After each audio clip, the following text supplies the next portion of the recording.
అశ్వ సంవత్సరంలో కైలాస యాత్ర Shri Gayatri tours and travels 8977349696. కల్తీ నెయ్యి వ్యవహారంపై మరోసారి సంచలన వ్యాఖ్యలు చేశారు ఏపీ ముఖ్యమంత్రి చంద్రబాబు నాయుడు. ఇక కల్తీ ప్రసాదంతో శ్రీ వెంకటేశ్వర స్వామి ప్రతిష్టను దెబ్బతీసే ప్రయత్నం చేసినట్లుగా చెప్పారు. 5 ఏళ్ల పాటు రసాయనాలతో తయారైన కల్తీ నెయ్యితో లడ్డూ ప్రసాదం తయారు చేయించారు అంటూ పేర్కొన్నారు. బాత్రూంలను శుభ్రపరిచేందుకు వినియోగించే రసాయనాలతో ఆ నెయ్యి తయారు చేయించి లడ్డూలో వాడారు అంటూ చెప్పారు. ఇక నెయ్యి కల్తీ కాలేదని సిబిఐ సిట్ క్లీన్ చిట్ ఇచ్చిందని మాట్లాడుతున్నారు.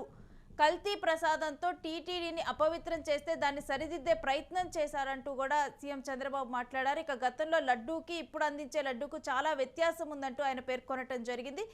ఇక ఈ కల్తీ నెయ్యి శ్రీవారి లడ్డూల వ్యవహారంలో వాడటం జరిగిందంటూ ఆరోపణలు రావటం, ఆ తర్వాత సిట్ క్లీన్ చిట్ ఇచ్చిందంటూ కూడా దీని మీద వైసీపీ కూడా జనాలకు తెలిసే విధంగా కూడా కొన్ని కార్యక్రమాలు చేయటము, అంటే ఏదైతే నిందలు మోపారో ఆ నిందలు పోగొట్టుకునేందుకు వ్రతాలు అంటూ కూడా అటువంటి పరిహారాలు చేయటం, ఇవన్నీ కూడా మనం చాలా సినారియోస్ చూస్తున్నాం. ఈ కల్తీ నెయ్యి వ్యవహారం కూడా ఇంకా కూడా ఏపీ రాజకీయాల్లో మండుతూనే ఉందని చెప్పాలి. ఇక దాని మీద సీఎం చంద్రబాబు నాయుడు స్పందిస్తూ కూడా కొన్ని వ్యాఖ్యలు చేశారు. ఆ వ్యాఖ్యలను ఇప్పుడు విందాం.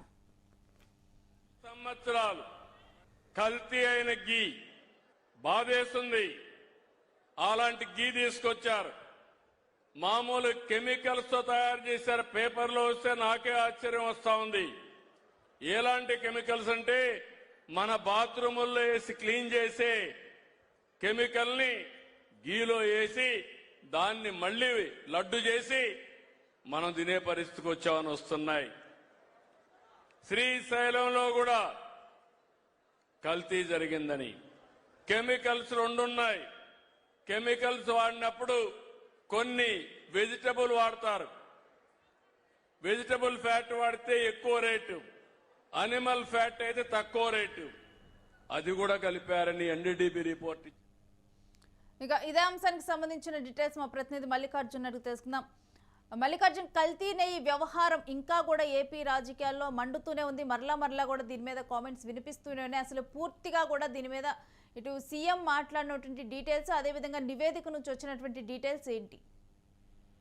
రేణుశ్రీ, మనం మొత్తంగా చూసుకోవచ్చు, ఇటు కూటమి ప్రభుత్వం అధికారంలోకి వచ్చిన తర్వాత కూడా గత వైసీపీ పాలనలో ఏదైతే తిరుమల లడ్డులో పూర్తి స్థాయిలో జంతు కొవ్వు కలిసిందని చెప్పేసి అని కూడా అప్పుడు ముఖ్యమంత్రి చంద్రబాబు నాయుడు సంచలనమైనటువంటి ఆరోపణలు చేశారని చెప్పవచ్చు. నేపథ్యంలో కూడా ఈ వివాదం అంతా కూడా లడ్డు చుట్టూ తిరుగుతుంది. అయితే తాజాగా మనం చూసుకుంటే కర్నూలు జిల్లా ఎమ్మెల్యేనూరు పర్యటనకు వచ్చేటువంటి ముఖ్యమంత్రి మరోసారి ఈ అంశం పైన కూడా సంచలనమైనటువంటి వ్యాఖ్యలు చేశారని మనం చెప్పుకోవచ్చు. ముఖ్యంగా మనం చూసుకుంటే వైసీపీ పాలనలో గడిచిన 5 ఏళ్ల పాలనలో కూడా లడ్డూని కల్తీ చేశారు. బాత్రూమ్ లో క్లీన్ చేసేటువంటి రసాయనాలు ఏవైతే ఉంటాయో వాటితోటి పూర్తిగా లడ్డు తయారు చేసి కలుషితం చేశారని చెప్పేసి కూడా ఆయన మరొక సంచలనమైనటువంటి ఆరోపణ చేశారని మనం చెప్పుకోవచ్చు. ఏదైతే అధికారులు ఇచ్చేటువంటి నివేదిక ఏదైతే ఉందో దాని పరంగానే నేను మాట్లాడుతున్నానని చెప్పేసి కూడా ముఖ్యమంత్రి మరొకసారి ఈ అంశం పైన మాట్లాడారని చెప్పవచ్చు. పూర్తి స్థాయిలో వెంకటేశ్వర స్వామి ప్రతిష్టను దెబ్బతీసే విధంగా వ్యవహరిస్తారని చెప్పేసి కూడా ఆయన సంచలనమైనటువంటి ఆరోపణలు చేశారని చెప్పవచ్చు. ఈ నేపథ్యంలో కూడా గతంలో ఇది చాలా దేవాలయాలకు కూడా ఈ నెయ్యి వెళ్ళింది కాబట్టి అక్కడ కూడా కల్తీ జరిగిందన్నది ముఖ్యమంత్రి యొక్క వాదన. ఈ నేపథ్యంలో కూడా గత కొంతకాలం నుంచి కూడా ఈ లడ్డు వ్యవహారం పైన జరుగుతోంది. అయితే సిబిఐ సిట్ ఇచ్చినటువంటి రిపోర్ట్ ప్రకారం మనం చూసుకుంటే అక్కడ నెయ్యిలో మాత్రం ఎలాంటి జంతు కొవ్వు కలవలేదని చెప్పి రిపోర్ట్ ఇవ్వడం జరిగింది. అయితే ఇప్పుడు జంతు కొవ్వును పక్కన పెడితే అసలు నెయ్యి కల్తీగా ఉంది, అందులో రసాయనాలు ఉన్నాయని చెప్పేసి కూడా కొత్త వాదన వినపడతా ఉంది. పూర్తి స్థాయిలో సిబిఐ అధికారులు కూడా ఈ అంశం పైన కూడా దర్యాప్తు చేసిన తర్వాత ఒక రిపోర్ట్ అయితే ఇవ్వడం జరిగింది. అయితే ఇప్పుడు నెయ్యి కల్తీగా ఉంది, నెయ్యిలో రసాయనాలు వాడారని చెప్పేసి కూడా కొత్త అంశాన్ని కూడా తెరపైకి తీసుకొస్తున్నారని చెప్పవచ్చు. దీనిపైన క్లారిటీ రావాల్సి ఉంది. సిబిఐ రిపోర్ట్ లో ఏముందనేది స్పష్టంగా బయటికి చెప్పినటువంటి పరిస్థితుల నేపథ్యంలో కూడా ఒకరినొకరు ఇటు వైసీపీ కావచ్చు, ఇటు టీడీపీ కావచ్చు, ఒకరి మీద ఒకరు విమర్శలు చేసుకుంటే పోతున్నారు.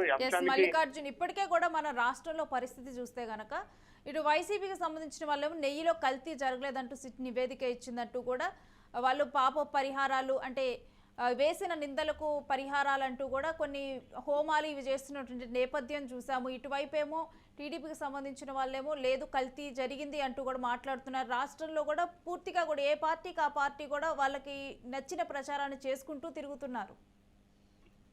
మొత్తం మీద ఈ అంశం మీద పులి స్టాప్ పెట్టాల్సినటువంటి అధినాయకుడే మరొకసారి కామెంట్ చేయడం పట్ల కూడా విమర్శలు వ్యక్తమవుతున్నాయి. ఎందుకంటే కొన్ని కోట్ల మంది ప్రజలు ఈ రోజు వెంకటేశ్వర స్వామిని వేడుకుంటారు. ప్రపంచం నలుమూల నుంచి కూడా ఆ ప్రాంతానికి వస్తారు. ఇప్పుడు ఏ దేవస్థానానికి వెళ్లాలన్నా అక్కడ ప్రసాదం ముట్టుకోవాలన్నా భయపడే స్థాయికి తీసుకెళ్తున్నారంటే ఇది రాజకీయంగా యూటర్న్ తీసుకుంది. ఇటు వైసీపీ వర్సెస్ టీడీపీ లాగా మారింది. ఒకరిపైన మరొకరు ఇటుపక్క చూసుకుంటే వైసీపీ నేతలు జగన్మోహన్ రెడ్డికి హిందువులను దూరం చేయాలన్న లక్ష్యంతో టీడీపీ ఇలాగా కుట్రలు చేస్తా ఉంది, ఇలాగ ఆరోపణలు చేస్తా ఉంది అని చెప్పేసి కూడా ఒకవైపు వైసీపీ నేతలు కూడా ఆగ్రహం వ్యక్తం చేస్తారు. ముఖ్యంగా మనం చూసుకుంటే సిబిఐ ఇచ్చినటువంటి సిట్ రిపోర్ట్ ప్రకారం అయితే ఎలాంటి నెయ్యిలో ఎలాంటి జంతు అవశేషాలు కానీ జంతు కొవ్వు కూడా కలవలేదని క్లియర్ గా రిపోర్ట్ ఇచ్చింది. అయితే ఇప్పుడు ఆ అంశాన్ని పక్కన పెట్టి ఈ అంశం బయటకు వచ్చిన నేపథ్యంలో కూడా ఇటు టీడీపీ ఎలా డిఫెన్స్ చేసుకోవాలా అని చెప్పి అంతర్మదలో పడిన తర్వాత కూడా అసలు ఆ నెయ్యిలో రసాయనాలు కలిపారు అని చెప్పి సింథటిక్ ఏదో కలిసింది, రసాయనాలు కలిపారు, ఏకంగా బాత్రూమ్ లో క్లీన్ చేసేటువంటి రసాయనాలు ఇందులో కలిపి దాన్ని కల్తీ చేశారని చెప్పి ఇప్పుడు కొత్త వివాదాన్ని తెరపైకి తీసుకొస్తున్నారు. అయితే గతంలో వాళ్ళు ఆరోపణ చేసినట్టుగా అక్కడ కొవ్వు ఏమీ లభించలేదు. ఇప్పుడు రసాయనాలు ఉన్నాయని చెప్పి ఎందుకు ఈ వివాదాన్ని లాగుతున్నారు అంటే ఎందుకు వెంకటేశ్వర ప్రతిష్టను వైసీపీ దిగదాల్సి వస్తుందా లేకపోతే కూటమి ప్రభుత్వం కొత్తగా దిగదాల్సిందా అన్న ప్రశ్నలు ఇప్పుడు ఉత్పన్నమవుతున్నాయని చెప్పవచ్చు. ఎక్కడో ఒక దగ్గర దీనికి ఫుల్ స్టాప్ పెట్టేసి ముందుకు సాగాల్సినటువంటి రాష్ట్ర ప్రభుత్వం ఉన్నటువంటి అధినేత చంద్రబాబు నాయుడు మరొకసారి ఈ అంశం పైన కూడా ఇలాంటి వ్యాఖ్యలు చేయడం పట్ల కూడా ప్రతి ఒక్కరు కూడా ఆగ్రహం వ్యక్తం చేస్తున్నారు. దీనిపైన ఫుల్ స్టాప్ పెట్టాల్సిన అవసరం ఉంది. ఏదైతే తప్పు జరిగి ఉంటుందో ఒకవేళ జరిగింటే కదా దాన్ని సరిదిద్ది ముందుకు తీసుకెళ్లేటువంటి కార్యక్రమం చేయాలి. కానీ ఈ నేపథ్యంలో కూడా ఇలా చేస్తారు అలా చేస్తారంటే పూర్తి స్థాయిలో దేవాలయాల పైన నమ్మకం పోతుంది. ముఖ్యంగా అక్కడ ప్రసాదం ఏ విధంగా తయారవుతుందో ఒకంత భక్తుల్లో ఆందోళన ఉంటుంది. కాబట్టి ఈ అంశానికి తెరదించాల్సిన అవసరం ఉందని చెప్పేసి కూడా ఇటు సామాన్య భక్తులు కోరుకుంటున్నటువంటి పరిస్థితి ఉంది. ఏదేమైనప్పటికీ కూడా ఈ రోజు ముఖ్యమంత్రి చేసినటువంటి వ్యాఖ్యల పట్ల కూడా ఇటు వైసీపీ నేతలు కూడా తీవ్ర స్థాయిలో మండిపడుతున్నారు. రోజుకొక వివాదాన్ని తీసుకువచ్చి పూర్తిసారి జగన్మోహన్ రెడ్డిని ప్రజలకు దూరం చేయాలన్న లక్ష్యంతో చంద్రబాబు నాయుడు వ్యవహరిస్తున్నారంటారు. ముఖ్యంగా చంద్రబాబు నాయుడు చేసినటువంటి వ్యాఖ్యలు మనం చూసుకుంటే ఏకంగా నెయ్యి కల్తీ జరిగిందని చెప్పి వాళ్ళ చిన్నాన్న ఉన్నటువంటి వైవి సుబ్బారెడ్డి స్వయంగా ఒప్పుకున్నారు. తర్వాత జగన్మోహన్ రెడ్డి ఏం చేయాలో తెలియక దిక్కుదొచ్చిన పరిస్థితుల్లో మా పైన ఆరోపణలు చేస్తారని చెప్పేసి కూడా ఆయన కామెంట్ చేయడం జరిగింది. ఏది ఏమైనప్పటికీ కూడా ఈ అంశాన్ని రాజకీయంగా వాడుకోకూడదు. ఇది రాజకీయం జరుగుతోంది. ఏపీలో జరుగుతున్నటువంటి ఈ రాజకీయానికి అంటే ఒకరిపైన మరొకరికి రాజకీయ విభేదాలు ఉండొచ్చు. అయితే ఈ విభేదాలని దేవుడి చుట్టూ తిప్పకూడదు, దేవునికి అనుకూలంగా మార్చుకోకూడదు. దేవుని వెంకటేశ్వరాన్ని అడ్డు పెట్టుకుని ఈ రకమైనటువంటి వ్యాఖ్యలు ఎవరు చేసినా అది తప్పే. పూర్తి స్థాయిలో దీనికి ఫుల్ స్టాప్ పెట్టాల్సిన అవసరం ఉందని చెప్పేసి కూడా ప్రజలు డిమాండ్ చేస్తున్న పరిస్థితి ఉంది. స్టే విత్ us మల్లికార్జున్, మీ దగ్గర నుంచి మరిన్ని డీటెయిల్స్ తీసుకుంటాం.